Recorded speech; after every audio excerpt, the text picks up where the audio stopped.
கடந்த 5 வருஷமா தமிழ்நாட்டுல யாரு சிஎம்டிஏ இன்சார்ஜ்? சார் சொன்னார்ல, சிஎம்டிஏ உடைய முக்கியமான வேலை யார் இன்சார்ஜ்? சேகர் பாபு.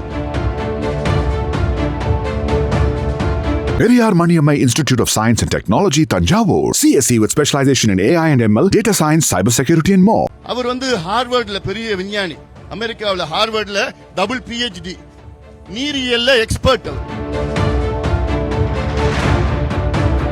ரோடு எவ்வளவு அகலமா இருக்கணும், சுத்தமா இப்படி இந்த பிளானிங் தான் கொடுக்கணும் CMDA.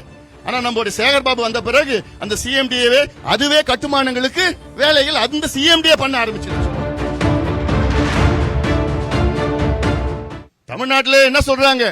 2017 Indian wetland rules, conservation and management rules, இந்திய அரசு ரூல்ஸ் வெளியிட்டது. அந்த ரூல்ஸ் படி இந்தியாவில் உள்ள அத்துணை வெட்லேண்டும் நோட்டிஃபை பண்ணணும். தமிழ்நாட்டில் 26,800 இருக்கு. இன்னைக்கு வரைக்கும் ஒன்னு கூட நோட்டிஃபை பண்ணல. 10 வருஷம் ஆச்சு. இந்த 10 வருஷத்துல ஒன்னு கூட நோட்டிஃபை பண்ணல. 2018 தான் Tamil Nadu wetland authority, 2012 Pallikaranai marshland ஆணையம், 12 அந்த ஆணையம் தூங்கிட்டு இருக்கு.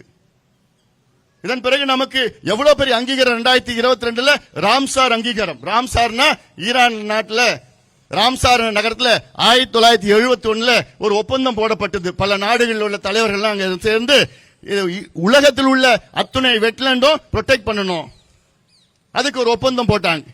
அதன் பிறகு இந்தியாவும் அதுல கையெழுத்து போட்டு இருக்கு. இந்தியாவில் 100 வெட்லேண்ட் இருக்கு, அதுல 20 தமிழ்நாட்டில் இருக்கு. அதுல மிக முக்கியம் பள்ளிக்கரணை சதுப்பு நிலம்.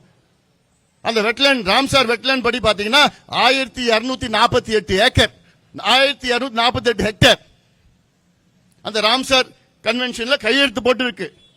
கிட்டத்தட்ட 2800 இருந்து 3000 ஏக்கர் பாதுகாக்கணும். சட்டம் இருக்கு, விதிகள் இருக்கு, உச்சநீதிமன்ற தீர்ப்பு இருக்கு. ஆனா மனசு இல்ல. ஏன் இல்ல? கடந்த 5 வருஷமா தமிழ்நாட்டில் யாரு சிஎம்டிஏ இன்சார்ஜ்? சார் சொன்னார்ல, சிஎம்டிஏ உடைய முக்கியமான வேலை யார் இன்சார்ஜ்? சேகர் பாபு. அவர் ஹார்வர்ட்ல பெரிய விஞ்ஞானி, அமெரிக்காவில் ஹார்வர்ட்ல டபுள் PhD, நீரியல்ல எக்ஸ்பர்ட். அவர் இன்ஃப்ராஸ்ட்ரக்சர் பில்டிங், அதுவும் அர்பன் இன்ஃப்ராஸ்ட்ரக்சர்னா அவரை விட்டா உலகத்துல யாரும் கிடையாது. அவர் மாதிரி ஒரு எக்ஸ்பர்ட்ல உலகத்துல எங்கேயும் பண்ண முடியாது. இன்ஃப்ராஸ்ட்ரக்சர் நகர்ப்புறத்துல கட்டுமானங்கள்லாம் அப்பா பிச்சு எடுத்துடுவார். அவரை தான் முந்தைய ஆட்சியில சிஎம்டி இன்சார்ஜா போட்டிருக்காங்க. எவ்வளவு பெரிய ஒரு வல்லுநர். இன்னைக்கு பார்த்தா சம்பளம் கொடுக்க முடியல சிஎம்டிஏல. உண்மையா சொல்றேன். நேத்து சிஎம்டிஏ கவர்மெண்ட் கிட்ட லெட்டர் எழுதி போட்டிருக்காங்க. என்னன்னு, எங்களுக்கு 200 கோடி ரூபாய் கொடுங்க, சம்பளம் கொடுக்க முடியல.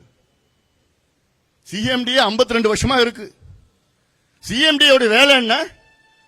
நீங்க பிளான் அப்ரூவல், பிளான் ஸ்ட்ரக்சரிங், நீங்க ஒரு watchman, watch dog, policeman of Chennai, அந்த வேலையை பண்ணணும். யாராவது அடுக்குமாடியை டீவியேட் பண்றாங்களா, ரோடு எவ்வளவு அகலமா இருக்கணும், சுத்தமா இப்படி இந்த பிளானிங் தான் கொடுக்கணும் சிஎம்டிஏ. ஆனா நம்மளுடைய சேகர் பாபு வந்த பிறகு அந்த சிஎம்டிஏவே அதுவே கட்டுமானங்களுக்கு வேலைகள் அந்த சிஎம்டிஏ பண்ண ஆரம்பிச்சிருச்சு. நினைச்சு பாருங்க இதெல்லாம்.